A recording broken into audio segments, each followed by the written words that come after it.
மகாதேவா நாடுடைய சிவனே போற்றி நாட்டவர்க்கு விரிவா போற்றி பலம் பல வளங்களும் பொருந்திய பாண்டிய நாட்டில் திக்கலாம் திகழும் திருநெல்வேலி தமிழகத்தில் பிரசித்தி பெற்ற சிவாலயங்களில் ஒன்றான நெல்லை நெல்லையப்பர் கோவில் பங்குனி உத்திர திருவிழா கடந்த 22ஆம் தேதி கொடியேற்றத்துடன் தொடங்கியது. 10 நாட்கள் நடைபெறும் இத்திருவிழாவின் 4ஆம் நாளான நேற்று நெல்லையப்பர் வேணுவனத்தில் தோன்றிய வரலாற்று திருவிளையாடல் திருவிழா வெகு விமர்சையாக நடைபெற்றது.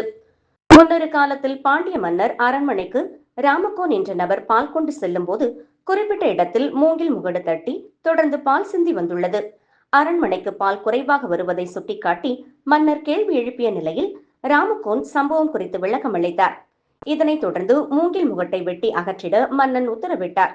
அதன்படி பால் கொண்டு செல்லும் இடத்திலிருந்து மூங்கில் முகட்டை வெட்டிய போது ரத்தம் பீரிட்டு நெல்லையப்பர் சுயம்புவாக தோன்றியதாக கூறப்படும் இந்த வரலாற்று திருவிளையாடல் விழா பங்குனி உத்திர திருவிழாவின் 4ஆம் நாளில் ஆண்டுதோறும் நடைபெறுகின்றது. இதனை ஒட்டி அதிகாலை கோவில் நடை திறக்கப்பட்டு சுவாமி நெல்லையப்பர் மற்றும் காந்திமதி அம்பாளுக்கு சிறப்பு அபிஷேகம் பூஜைகள் நடைபெற்றன. தொடர்ந்து ராமக்கோன் பஞ்சவர்ண சப்பரத்தில் பால்குடத்துடன் பாண்டிய மன்னர் அரண்மனைக்கு செல்லும் நிகழ்ச்சியும் மூங்கில் முகடு தட்டி பால் சிந்தும் நிகழ்ச்சியும் கோவில் ஓதுவார்கள் மூலம் பாடல்களாக பாடப்பட்டு விவரிக்கப்பட்டது. பின்னர் பால் சிந்திய தகவலை பாண்டிய மன்னருக்கு தெரிவித்து மூங்கில் முகட்டை வெட்ட உத்தரவிடப்பட்டதை அடுத்து வெள்ளி கோடாரியால் மூங்கில் மரம் வெட்டப்பட்டு ரத்தம் பீரிடும் திருவிளையாடல் காட்சி தத்ரூபமாக செய்யப்பட்டது. இதனைத் தொடர்ந்து சுவாமி நெல்லையப்பர் காந்திமதி அம்பாளுடன் பாண்டிய மன்னர் ராமக்கோன் உள்ளிட்டவர்களுடன் காட்சியளித்து மகா தீபாராதனை நடைபெற்றது.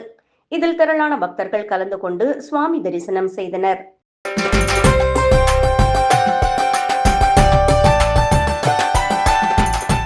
திருநெல்வேலி மாவட்டம் அம்பாசமுத்திரத்தில் அகசிய முனிவர் வழிபட்டு பெருமைக்குரிய அருள்மிகு மரகதாம்பிகை உடனுரை காசிநாத சுவாமி திருக்கோவிலில் 17 ஆண்டுகளுக்கு பிறகு நடைபெற்ற மகா கும்பாபிஷேக விழாவின் சிகர நிகழ்வாக சுவாமி அம்பாள் திருக்கல்யாண வைபவம் நேற்று முன்தினம் இரவு மிக பிரம்மாண்டமாக நடைபெற்றது.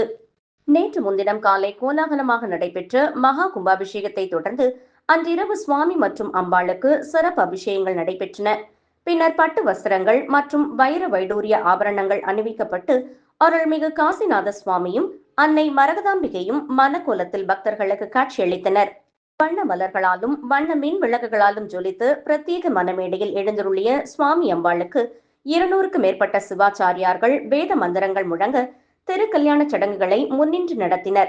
பக்தர்களின் முன்னிலையில் சுவாமி அம்பாள் தரப்பு பெரியோர்கள் முன்னிலையில் நிச்சயதார்த்தம் நடைபெற்றது. ஊஞ்சல் உற்சவத்தை தொடர்ந்து சுவாமியும் அம்பாளும் 3 முறை மாலை மாற்றிக் கொள்ளும் வைபவம் அரங்கேறியது. இரவு சுப முகூர்த்த வேளையில் கெட்டி மேளம் அதிர மங்கள வாத்தியங்கள் ஒலிக்க அன்னை மரகதாம்பிகைக்கு மங்கள நான் சூட்டப்பட்டது.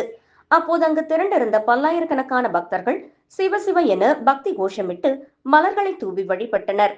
இந்த தெய்வீக திருமணத்தை காண்பது மங்கள வாழ்வை தரும் என்பதால் அம்பாசமுத்திரம், கல்லடைக்குறிச்சி, விக்ரமசிங்கபுரம் மற்றும் சுற்றுவட்டார பகுதிகளில் இருந்து ஆயிரக்கணக்கான பெண் பக்தர்கள் திரண்டனர். திரு கல்யாணத்திற்கு பின் நடைபெற்ற மகா தீபாராதனைக்கு பிறகு பெண்களுக்கு மஞ்சள் குங்குமம் மற்றும் மாங்கல்ய பிரசாதம் வழங்கப்பட்டது.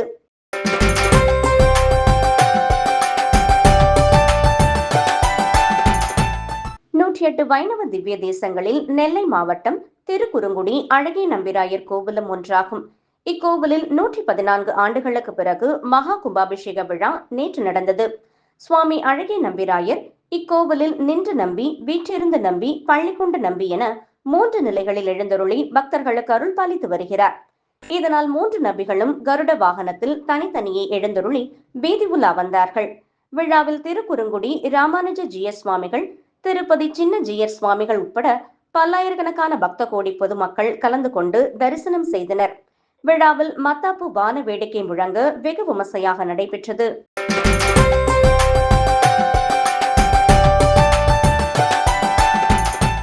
விழுப்புரம் மாவட்டம் திண்டிவனம் வட்டம் மயிலம் ஸ்ரீ வள்ளி தேவானை சமேத ஸ்ரீ சுப்பிரமணிய சுவாமி ஆலயத்தில் பங்குனி உத்திர விழா கடந்த 23ஆம் தேதி காலை கொடியேற்றத்துடன் தொடங்கியது. தொடர்ந்து நேற்று மாலை ஸ்ரீ விநாயகர் மற்றும் வீரபாகு வெள்ளி கவசத்தில் பக்தர்களுக்கு காட்சியளித்தார்கள். தொடர்ந்து உற்சவமூர்த்திகள் ஸ்ரீ வள்ளி தேவானை சமேத ஸ்ரீ சுப்பிரமணிய சுவாமி தங்க கவசத்தில் காசு மாலைகளுடன் அலங்காரம் செய்யப்பட்டு மகா தீபாராதனை, கும்ப தீபம், நட்சத்திர தீபம், சத்திரங்கள் கொண்டு சோடச உபச்சாரம் மற்றும் பஞ்சமுக தீபாராதனை, கற்பூர ஆரத்தி காண்பிக்கப்பட்டது.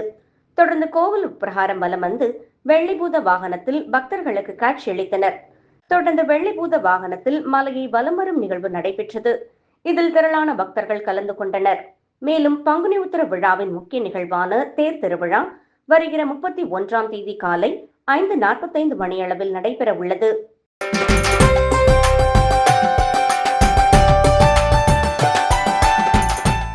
பழனி முருகன் கோவிலில் விமர்சையாக நடைபெறக்கூடிய விழாக்களில் ஒன்று பங்குனி உத்திர திருவிழா.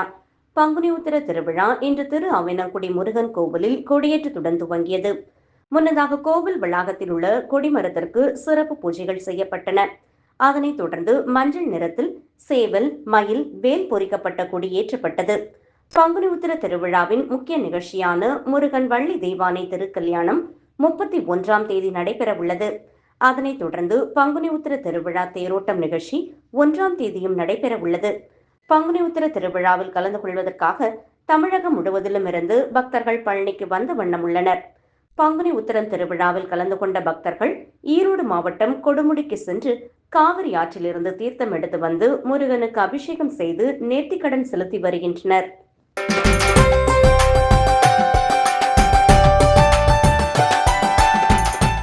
திருவண்ணாமலை மாவட்டம் கீழ்பெண்ணாத்தூர் அடுத்து சோமாசிப்பாடியில் அமைந்துள்ள ஸ்ரீ வள்ளி தேவசேனா சமேத ஸ்ரீ பாலசுப்பிரமணியர் திருக்கோவிலில் மகா கும்பாபிஷேக விழா வெகு விமர்சையாக நடைபெற்றது.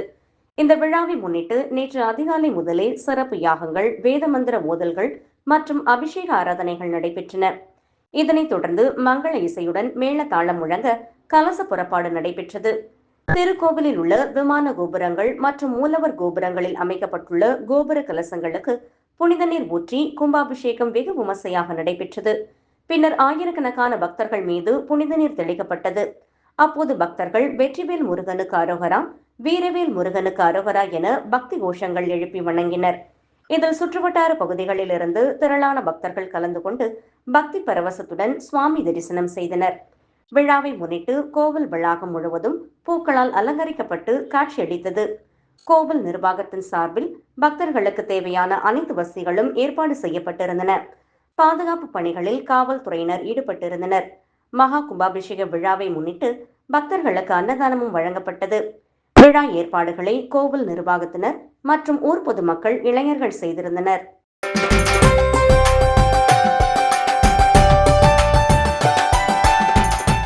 கோவில் நகரமான காஞ்சிபுரத்தில் திருக்காலிமேடு திருவள்ளுவர் சாலையில் அமைந்துள்ள ஸ்ரீ முத்துமாரியம்மன் திருக்கோவிலில் அம்பாள் சன்னதி புதிதாக நிர்மாணித்தும் மகாவராகியம்மன், முருகர், தட்சிணாமூர்த்தி, ஆஞ்சநேயர் ஆகிய தெய்வங்கள் புதிதாக பிரதிஷ்டை செய்யப்பட்ட நிலையில் இன்று மகா கும்பாபிஷேகமானது வெகு விமர்சையாக நடைபெற்றது.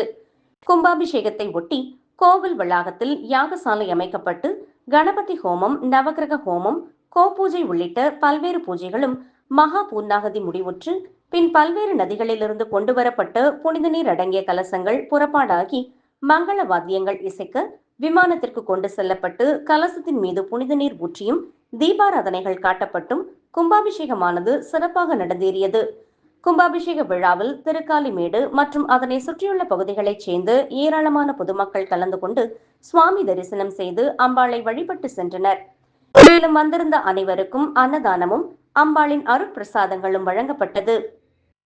காஞ்சிபுரம் திருக்காலிமேடு ஸ்ரீ முத்துமாரியம்மன் கோயில் கும்பாபிஷேகம் இன்று ராஜகோபுரம் புதிதாக அமைத்து புனித நீராடி அந்த அம்மனுக்கு அபிஷேகமும் நடைபெற்று சிறப்பாக நடைபெறுகிறது என்று சொன்னால், இந்த கோவில் ஆரம்பித்த நேரம் 1972 இந்த கோவிலை ஆரம்பித்தோம். இந்த இடம் அன்றைக்கு ரூபாய் வெறும் 50,000க்கு ஒரு இடத்திலே வாங்கி இதில் சிலையை வைத்து அன்றைய 10 குடும்பங்கள் தான் இருக்கும் இந்த இடத்துல. அதிலிருந்து தொடர்ச்சியாக இன்றைக்கு 26ஆம் ஆண்டு வரையிலே ஓராண்டு கூட நிற்காமல் தொடர்ச்சியாக திருவிழாவை நடத்தி கொண்டிருக்கிறோம். இந்த கும்பாபிஷேகமானது இதுவரையிலே 4வது கும்பாபிஷேகமாக நடைபெற்று கொண்டிருக்கிறது. இந்த சக்தி வாய்ந்த இந்த முத்துமாரியம்மன் கோயில் என்பது மிகச் சிறப்பான கோயிலாக இந்த பகுதியில் இருக்கின்ற காரணத்தினால் அனைவருடைய ஒத்துழைப்போடும் திருவிழாக்கள் மிகச் சிறப்பாக நடக்கும். அனைவராலும் ஏற்றுக்கொள்ளப்பட்டு இந்த கோயிலை மிக சீரும் சிறப்போடும் இந்த கோயிலை பராமரித்து வந்திருக்கிறார்கள். மேலும் இந்த கோயிலினுடைய சிறப்புக்கு அனைவரும் எப்பொழுதும் ஒத்துழைப்போம் என்று சொல்லி வாய்ப்புக்கு நன்றி கூறி பொருளுதவி என்ன பொருளுதவி கேட்டாலும் எந்த நேரத்தில் எங்களுடைய உதவி கேட்டாலும் நாங்கள் சிறப்பாக செய்வோம் என்று சொல்லி அதே நேரத்தில் இன்றைக்கு இந்த கும்பாபிஷேகம் முடிந்து அன்னதானமும் நடைபெற்று கொண்டிருக்கிறது. தொடர்ந்து மண்டலாபிஷேகம் 45 நாட்கள் மண்டலாபிஷேகம் நடைபெற இருக்கிறது.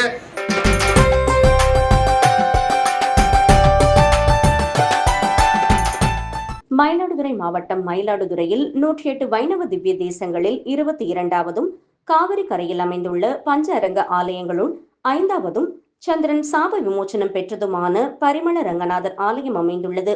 ஆலயத்தின் ஆண்டு பங்குனி உத்திர பெருவிழா கடந்த 24ஆம் தேதி கொடியேற்றத்துடன் துவங்கியது. விழாவின் முக்கிய திருவிழாவான இன்று பாரம்பரியமாக மயிலாடுதுறை அடுத்த மல்லியம் கிராமத்திற்கு பெருமாள் முத்து பல்லக்கில் எழுந்தருளும் ஐதீக விழா நடைபெற்றது. இதனை முன்னிட்டு மல்லியம் கிராமத்திற்கு மயிலாடுதுறையிலிருந்து பல்லக்கில் சென்றார். வழியெங்கும் பொதுமக்கள் சிறப்பு வரவேற்பளித்த நிலையில் மல்லியத்தில் அமைந்துள்ள வசந்த மண்டபத்தில் எழுந்தருளினார். அவருக்கு மல்லியம் கிராம எல்லையில் பொதுமக்கள் சீர்வரிசை எடுத்து வந்து பூரண கும்ப மரியாதையுடன் எதிர்கொண்டு அழைக்கும் நிகழ்ச்சி நடைபெற்றது. வேதியர்கள் மந்திரம் மோத பெருமாள் மல்லியம் கிராமத்தில் பொதுமக்களுக்கு காட்சியளித்தார். தொடர்ந்து சிறப்பு அபிஷேக ஆராதனைகளுக்கு பிறகு ஆலயம் திரும்புகிறார். திரளான பக்தர்கள் பங்கேற்று வழிபாடு செய்தனர்.